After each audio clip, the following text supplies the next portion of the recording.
निसर्ग ही आपली सर्वात मोठी संपत्ती आहे आणि ती वाचवण्यासाठी वन विभाग सतत प्रयत्नशील आहे. याच उद्देशाने 1 ते 7 फेब्रुवारी दरम्यान वनवा सप्ताह साजरा करण्यात आला.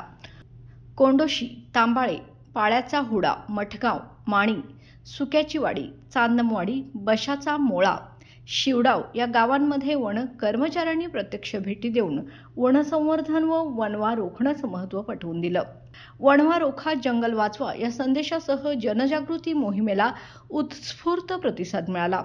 कोल्हापूर वन विभागाचे उपवन संरक्षक श्री जी गुरुप्रसाद, सहाय्यक वनसंरक्षक श्री NS कांबळे, वनक्षेत्रपाल श्रीमती पल्लवी चव्हाण यांच्या मार्गदर्शनाखाली वनपाल किरण पाटील, वनसंरक्षण M पवार, श्री जी कदम, श्री Y पाटील, श्रीमती घुगे, श्री रिठे, वनसेवक श्री लाड आणि इतर वनकर्मचाऱ्यांनी गावागावात कार्यक्रम घेऊन वनविरोधी उपाययोजना आणि पर्यावरण संरक्षण याबाबत सखोल मार्गदर्शन केले.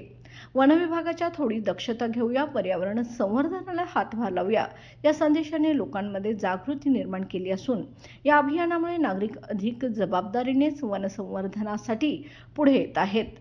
तारा न्यूजसाठी प्रतिनिधी विक्रम केंद्रेकर, कोल्हापूर. बाळ, फ्रीजमधून श्रीखंड काढ ना. आम्ही पूर्वी घरीच बनवायचो श्रीखंड. त्याची चवच वेगळी होती. आता काय सगळं रेडीमेड. आजी, हे श्रीखंड खाऊन बघ. आज तुझ्या आईनं घरीच बनवलं की काय? हे आहे गोकुळचं श्रीखंड. अगदी जिभेवर रेंगाळणार. जिभेवरच नाही तर मनावरही रेंगाळणार. गोकुळ श्रीखंड, मनावर रेंगाळणार.